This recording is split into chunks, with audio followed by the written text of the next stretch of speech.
참 솔로몬의 모습들은 참 대단히 하나님께서 기뻐하시는 모습이었습니다. 성전을 열심히 짓고 그 다음에 성전에서 기도하고 그럴 때 하나님이 기도에 응답하시고 열심히 아버지 다윗처럼 예배를 드리는 삶, 또 하나님을 우선순위에 두고 또 하나님께 순종하며 살아갔던 그 솔로몬에게 하나님이 참 많은 복을 주셨더라고요.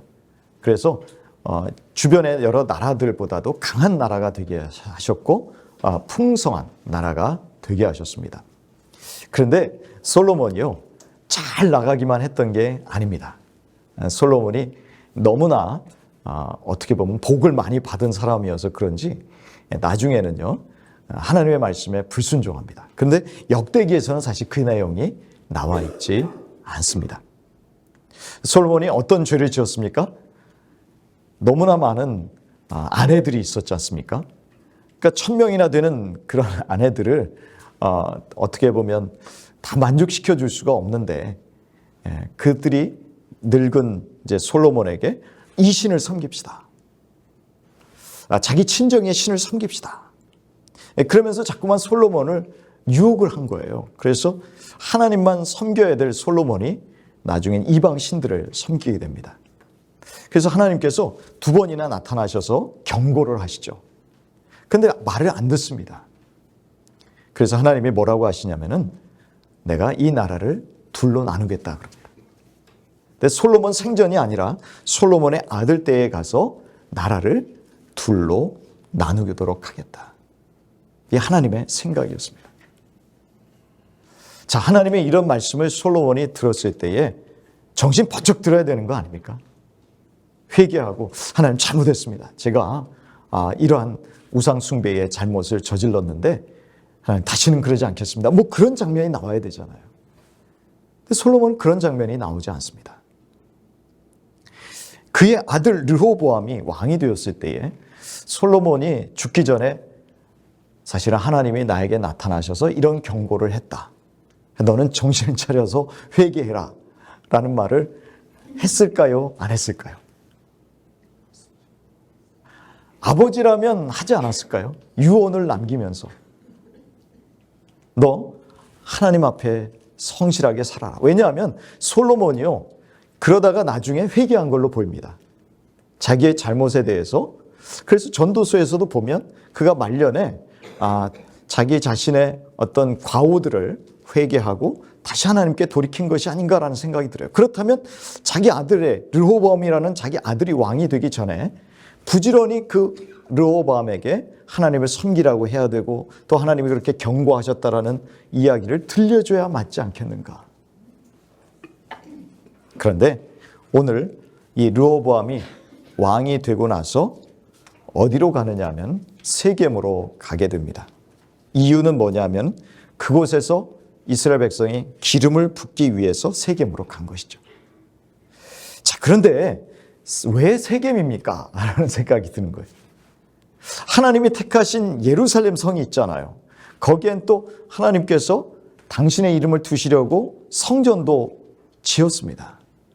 거기에서 대관식을 하면 되는데 왜 세겜으로 갈까요? 이스라엘 백성들이 요청한 것으로 보입니다. 당신 이곳에 오셔서 우리의 왕으로 대관식을 거행하십시오. 그런데 그 속마음이 뭐냐면은 당신이 우리 요구를 안 들어주면 우리는 당신을 왕으로 삼지 않겠습니다. 라는 그러한 의도들이 여기에 숨어 있었다라는 것이죠. 자, 이것을 르호보암 왕이 몰랐을까요? 저는 알았을 거라고 생각합니다. 지금 나라가 어수선하다는 걸 알아요. 그리고 아버지 때부터 백성들이 굉장히 불만이 있었다는 것도 압니다. 아마도 세금도 많이 걷었던 것 같고요. 또 군사를 동원해서 이 전쟁을 하는 데 있어서도 이 백성들을 많이 동원하지 않았을까. 그리고 원래는 이스라엘 사람들이요, 강제 노동에 이렇게 동원되지 않았습니다. 원래 가나안 사람들, 이방 사람들만 강제 노동에 동원을 했고 이스라엘 사람들은 감독관 정도만 했던 것 같아요. 그런데 말년에 가면 어쩐 일인지 모르지만 솔로몬이 이스라엘 사람들도 강제 노동에 동원한 것으로 보입니다. 그러니까 백성들 불만이 최고조에 올랐어요.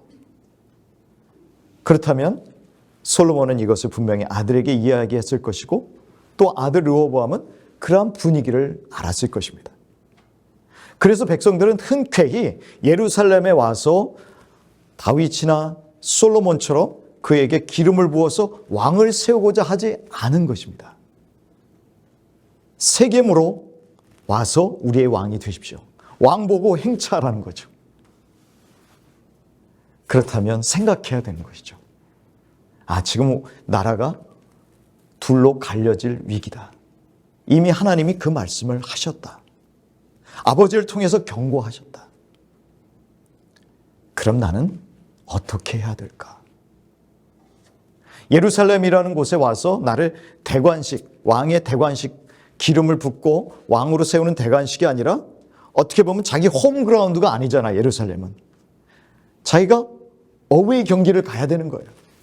세겜 땅에 가서 기름 부은 왕이 되고자 하는 이 상황에서 나는 어떻게 해야 될까? 여러분, 그 모습을 한번 생각해 보시죠. 여러분과 저가 그런 상황이라면 어떻게 해야 될까요? 여기에 특별히 2절에 보면은 여로보암이 등장합니다. 한번 2절의 말씀을 같이 읽어보실까요? 2절의 말씀 같이 읽습니다. 느바세 아들 여로보암이 전에 솔로몬의 낯을 피하여 애굽으로 도망하여 있었더니 이 일을 듣고 여로보암이 애굽에서부터 돌아오매. 이 사람이 누구냐면 솔로몬의 정적입니다. 자기 아버지의 정적이에요. 하나님이 이 사람에게 뭐라고 예언하셨냐면 너는 왕이 될 거다 그랬어요.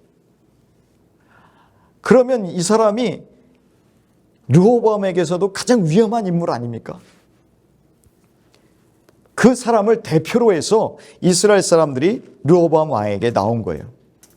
3절과 4절의 말씀을 같이 한번 다시 읽어보겠습니다.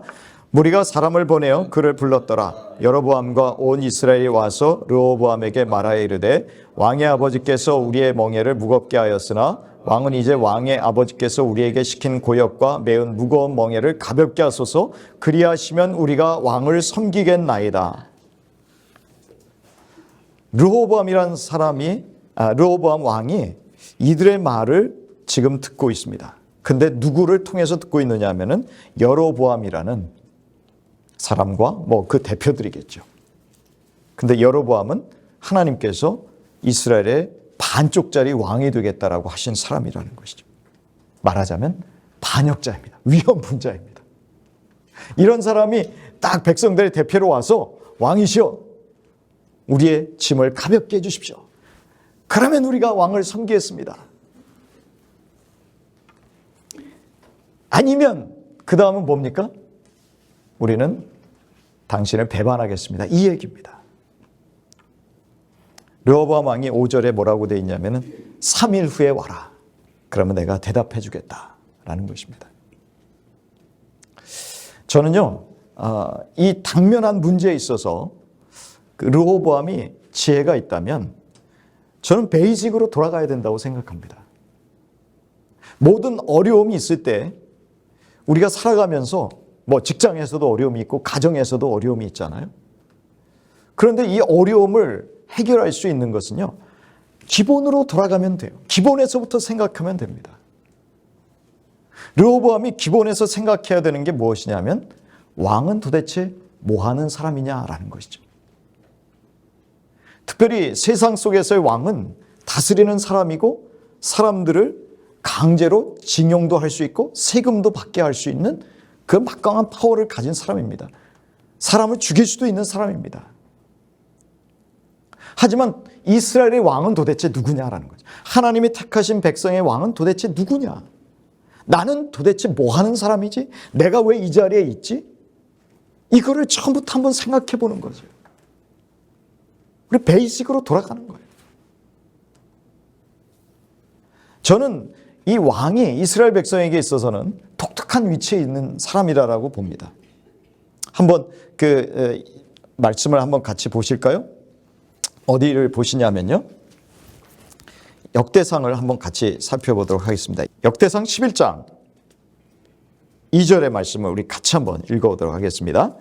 전에 곧 사울이 왕이 되었을 때에도 이스라엘을 거느리고 출입하게 한 자가 왕이시었고 왕의 하나님 여호와께서도 왕에게 말씀하시기를 네가 내 백성 이스라엘의 목자가 되며 내 백성 이스라엘의 주권자가 되리라 하셨나이다 하니라. 왕인데 뭐라고 표현되어 있습니까? 목자라고 되어 있습니다. 목자는 양을 돌보는 사람입니다. 양을 잡아먹는 사람이 아닙니다. 양을 어떻게든지 잘 살찌워서 양을 잘 돌보아주고 양을 푸른 초장과 쉴만한 물가로 인도하는 사람이 목자라는 것이죠. 그러니까 이스라엘의 왕은 목자예요. 국군이 아닙니다. 하나님께서 맡기신 백성을 잘 돌보아주는 사람이 목자라는 것이죠. 왕으로 세움받았다라는 것은 자기를 위해서 세움받은 게 아니라 하나님의 이름을 위해서 세움을 받았고 또한 하나님의 백성을 위해서 세움을 받은 거예요. 하나님의 백성을 잘 돌보는 목자가 되기 위해서 세움을 받았다라는 것이죠. 그러면 이스라엘 백성이 어떤 상황에 있는지 내가 목자로서 살펴야 된다는 것이죠. 지금 뭐라고 얘기합니까? 이 백성들이 말하는 건 뭐예요? 양인된 백성들이 말하는 것은 왕의 아버지께서 우리에게 시킨 고역과 매운 무거운 멍에를 가볍게 하소서. 우린 지금 무겁습니다. 힘듭니다. 라는 거예요. 자, 그러면 목자 입장에서는 그들의 말을 들어야 되지 않습니까? 아, 그래요? 아, 그러면 제가 가볍게 해드리겠습니다. 내가 이것을 목자된 심정으로, 목자의 심정으로 돌보아 드리겠습니다. 여러분, 이렇게 가야 정상이라는 것이죠. 세상의 왕은 그렇지 않아요. 뭐야, 니네들이 지금 배불렀구나. 내가 가만두지 않겠어. 오늘 솔로몬이 하는 말이 그런 얘기예요. 세상의 왕은 그럴 수 있어요. 내가 우리 아버지보다 더 강하다는 걸 한번 보여줄게. 그러면서 백성들을 굉장히 억압할 수 있습니다. 그러나 하나님께서 세우신 이스라엘의 왕 목자는 그렇게 하면 안 됩니다. 하나님의 백성을 잘 먹이고 돌보아주고 무엇이 필요하지? 그리고 공평과 정의를 행하면서 이스라엘 백성들이 그 사회 속에서 편안한 삶을 살아갈 수 있도록, 편안하다고만 얘기할 수 없죠. 정의로운 삶을 살아갈 수 있도록, 억눌리는 삶이 아니라 자유를 누리되 평안과 또한 공평과 정의를 누리면서 살아갈 수 있도록 도와주는 역할이 왕이라는 것입니다. 바로 그것을 생각했다면 이루어지는 않죠. 그 다음에 또 두 번째 베이직으로 돌아가야 된다는 얘기는 뭐냐면 왕이 이러한 일을 당하면 하나님께 기도해야 됩니다. 하나님, 어떻게 해야 됩니까? 저와 여러분이 어떠한 상황이 있든지 간에 크고 작은 일이든지 간에 우리는 하나님의 자녀잖아요. 그리고 우리 속에 성령님이 계시는 하나님의 성전입니다. 그렇다면 우리는 하나님 앞에 언제든지 나가서 기도할 수 있는 특권이 있다고요. 그 특권을 이용하라는 것이죠. 특별히 르호보암 왕 같은 경우에는요, 그 자기 예루살렘 성에 아버지가 지어준 그 하나님의 성전이 있지 않습니까? 그 속에 언약궤가 있지 않습니까? 그럼 언약궤 앞에 가서 물을 수 있어요. 하나님, 이런 상황에서 나는 어떻게 해야 될까요? 기본으로 돌아가는 것이죠. 그러나 그렇지 않고 있다는 것입니다. 사실 사울 왕도 망한 이유가 뭐냐면요, 하나님께 안 여쭤봐서 망했어요. 다윗은 참 처음에는 좀 훈련 받느라고 처음에 뭐라 그럴까요? 좀 혼란스러운 면도 있었지만, 그러나 다윗은 그 훈련 기간을 잘 지나면서 철저하게 하나님께 기도하는 법을 배웠습니다. 하나님께 여쭙는 법을 배웠어요. 그러나 사울은 그렇지 않았습니다. 오늘 르호보암 왕이 하나님께만 여쭤보았더라면 아마 달라졌을 겁니다. 하나님께 나아가서 언약궤 앞에 가서 하나님, 이런 상황에서 저는 어떻게 해야 되겠습니까? 그러나 르호보암 왕이 하나님께 여쭙지 않고 지금 뭘 하고 있습니까? 사람에게 조언을 구하고 있다는 것이죠. 자, 8절의 말씀을 한번 같이 보실까요? 8절의 말씀, 9절의 말씀, 10절의 말씀 같이 읽겠습니다. 왕은 원로들이 가르치는 것을 버리고 그 앞에 모시고 있는 자기와 함께 자라난 젊은 신하들과 의논하여 이르되 너희는 이 백성에게 어떻게 대답하도록 권고하겠느냐? 백성이 내게 말하기를 왕의 아버지께서 우리에게 메운 멍에를 가볍게 하라 하였느니라 하니 함께 자라난 젊은 신하들이 왕께 말하여 이르되 이 백성들이 왕께 아뢰기를 왕의 아버지께서 우리의 멍에를 무겁게 하였으나 왕은 우리를 위하여 가볍게 하라 하였은즉 왕은 대답하시기를 내 석기 손가락이 내 아버지의 허리보다 굵으니. 그러면서 11절에 뭐라 얘기하라 그럽니까? 내가 너희 멍에를 더욱 무겁게 하겠다. 나이 드신 분에게 안 물어봐서 문제가 생긴 게 아니에요. 젊은 사람들의 말을 듣고 노인 신하들의 말을 듣지 않은 그것이 큰 문제가 아니라 더 중요한 문제는 뭐냐면 하나님 앞에 묻지 않았다라는 게 큰 문제입니다. 사람은 이런 얘기할 수 있고 저런 얘기할 수 있어요. 또 부모님도 나에게 조언을 해줄 수 있어요. 선생님도 교수님도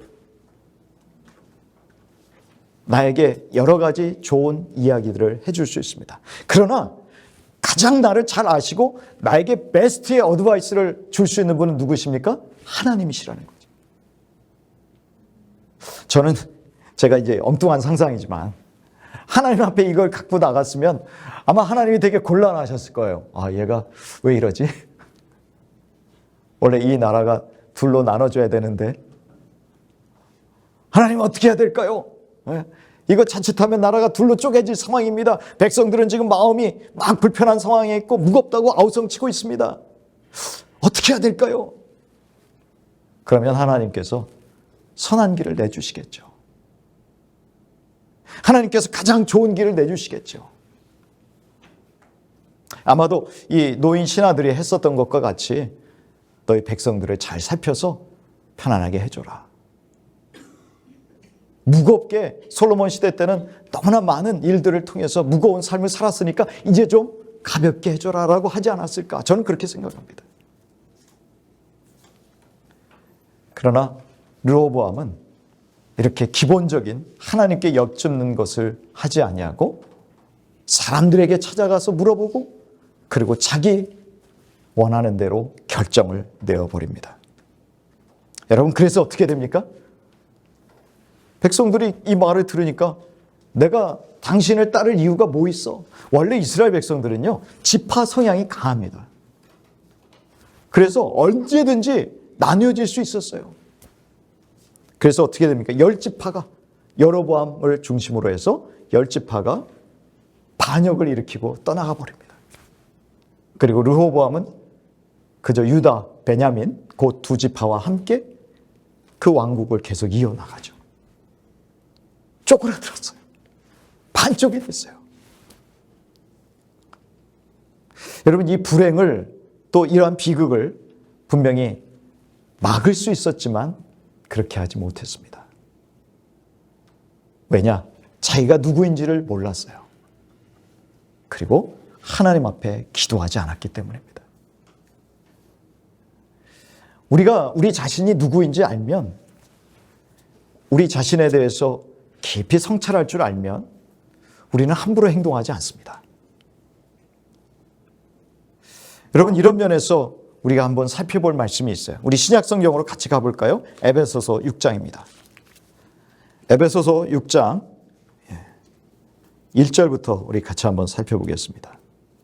먼저 1절과 2절, 3절을 같이 함께 읽겠습니다. 자녀들아, 주 안에서 너희 부모에게 순종하라. 이것이 옳으니라. 네 아버지와 어머니를 공경하라. 이것이 약속이 있는 첫 계명이니 이로써 네가 잘되고 땅에서 장수하리라. 우리가 집안에 있으면서 하나님의 자녀들이에요. 그러면서 동시에 부모님의 자녀들이에요. 여기서 너가 자녀라면 주 안에서 부모를 순종하는 것이 옳은 것이다 라고 말씀합니다.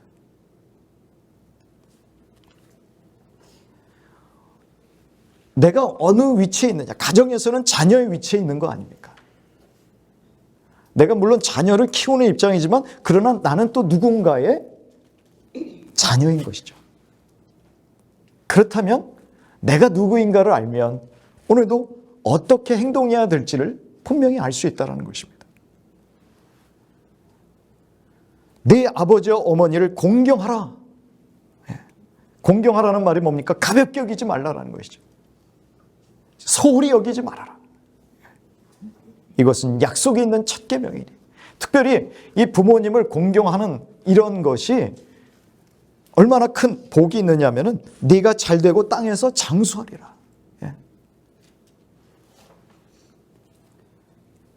어떤 아비들의 입장은 어떻게 해야 됩니까? 우리 4절의 말씀 우리 같이 읽어볼까요? 또 아비들아 너희 자녀를 노엽게 하지 말고 오직 주의 교훈과 훈계로 양육하라. 여기에 보면 자녀를 노엽게 하지 말라 그랬습니다. 자녀들을 갖다가 함부로 대하게 되면 자녀들이 속에서 분노가 일어나게 되죠. 그러니까 자녀들도요, 하나님의 자녀입니다. 내 자녀이기 이전에 자녀들은 하나님께서 나에게 주신 선물이면서 동시에 하나님의 자녀예요. 내 소유로 생각하면 안 됩니다. 내 마음대로 내 자녀를 함부로 대하도록 해서는 안 된다는 것이죠. 이것이 부모의 입장이어야 된다는 것이죠. 사실 당시에 그 헬라 시대에는 특별히 아버지가 부모의 자녀들에게 너무 함부로 했어요. 어떤 경우에는 자녀들을 갖다가 죽음에까지 내모는 경우들도 있었습니다. 마치 부모가 자녀에 대한 생사여탈관을 가진 것처럼 생각한 것이죠. 그래서 성경은 그렇게 말하고 있지 않습니다. 함부로 하지 마라. 노엽게 하지 마라. 내 자식의 인생을 내가 마음대로 휘저으려고 하지 마라. 오히려 주의 교훈과 훈계로 양육하라. 우리는 하나님의 말씀으로 자녀를 양육해야 될 책임이 있다는 것이죠. 5절을 같이 한번 읽겠습니다. 5절, 6절, 7절 같이 함께 읽겠습니다. 종들아 두려워하고 떨며 성실한 마음으로 육체의 상전에게 순종하기를 그리스도께 하듯 하라. 눈가림만 하여 사람을 기쁘게 자처럼 하지 말고 그리스도의 종들처럼 마음으로 하나님의 뜻을 행하고 기쁜 마음으로 섬기기를 주께 하듯 하고 사람들에게 하듯 하지 말라. 우리는 이제 종이 있는 시대에 살고 있지 않습니다. 하지만 우리가 누군가를 위에다 모시고 섬기는 직장인이라고 한다면, 공무원이라고 한다면, 그렇다면 그 사람을 어떻게 대해야 되냐면 주님을 대하듯이 대하라는 것이죠. 그저 그 사람을 나에게 월급이나 주는 사람으로 취급하지 말고 하나님을 대하는 심정으로 그 사람을 대하라라는 것입니다. 눈가림만 하여 사람을 기쁘게 하는 자처럼 하지 말고, 저희 우리 주변에 보면 그런 사람들 많잖아요. 그냥 그 사람의 앞에서만 잘하는 거예요. 그러니까 뒤를 싹 돌아서면은 사실은 그 사람에 대해 손해를 끼치기도 하고 또 위선을 떨기도 하고 그럽니다. 그러지 말라는 것이죠. 그러니까 겉과 속이 같아야 된다는 거예요. 내가 그 사람에게 대하는 태도가 내 마음에서 우러나오는 그런 태도여야 된다는 것입니다. 우리 하나님 앞에 이런 태도로 다가가지는 않죠. 눈가림만 하려고 하지 않죠. 왜냐하면 하나님은 우리의 속마음을 꿰뚫어 보시기 때문에, 다 보시기 때문에 그렇습니다. 그런 하나님을 우리를 감찰하신다라는 그러한 마음을 가지고 내 위에 있는 사람들에게도 그렇게 대하라는 말씀입니다. 기쁜 마음으로 섬기기를 주께 하듯 하고 사람들에게 하듯 하지 말라. 자, 우리 8절과 9절을 마저 한번 읽어보겠습니다. 이는 각 사람이 무슨 선을 행하든지 종이나 자유인이나 주께로부터 그대로 받을 줄을 알미라. 상전들아 너희도 그들에게 이와 같이 하고 위협을 그치라. 이는 그들과 너희의 상전이 하늘에 계시고 그에게는 사람을 외모로 취하는 일이 없는 줄 너희가 알미라. 상전들에게는 어떤 모습이 요구가 됩니까? 위협을 그쳐라. 인격적으로 대우하고, 하나님께 대하듯이 한다면 우리는 사람들에게 함부로 할 수 없습니다. 내 상전은 누구냐? 하나님이다. 그렇다면 하나님이 나에게 요구하시는 모습이 무엇일까? 그렇다면 우리 사랑하는 형제 자매들에게, 내 종업원들에게, 내 부하 상사에게, 내 부하에게 함부로 할 수 없다라는 이야기입니다. 어떻게 사람이 겉모습만 보고 판단할 수 있겠습니까? 이러한 고귀한 모습이 우리들에게 나타나야 된다는 것이죠. 저와 여러분이 어떠한 사회적인 위치에 있는지, 또 어떠한 모습으로 각 산터에서 살아가시는지, 가정에서 살아가시는지 모르겠습니다만, 부부간에도 마찬가지죠. 피차 복종하는 모습으로, 서로 섬기는 모습으로 살아가는 것이 부부에게 하나님께서 허락하신 우리 크리스찬들의 삶이라는 것입니다. 누군가가 위에 군림하는 것이 아니라 서로가 종이 되어서 서로 섬기는 그 아름다운 모습. 이것이 하나님께서 우리 각자에게 허락하신 삶의 모습이다. 저는 오늘 르호보암의 모습을 통해서 르호보암이 어떤 모습으로 살아가야 될지 자기 자신에 대해서 성찰하고 하나님께 기도하며 살아갔더라면 아쉬움이 있는 것처럼, 저와 여러분도 내가 있는 위치에서 내가 무엇을 어떻게 해야 될까라는 것을 하나님의 말씀을 통해서 다시 한번 확인하시고, 또 그 위치에서 기도하시면서 하루하루 살아가실 수 있기를 간절히 바랍니다. 그럴 때 하나님께서 은혜를 주실 것이고, 그럴 때 하나님께서 또 형통한 길을 내주시리라 믿습니다. 또 그러한 모습으로 우리가 하나님을 기쁘시게 할 때 하나님 그것을 통해서 영광 거두어 주시고, 또 많은 사람들과의 관계 속에서도 하나님을 드러낼 수 있는 빛의 사명, 소금의 사명을 감당할 수 있는 기회도 허락해 주시리라 믿습니다. 오늘도 그렇게 살아가시는 저와 여러분 되시기를 주님의 이름으로 축원합니다.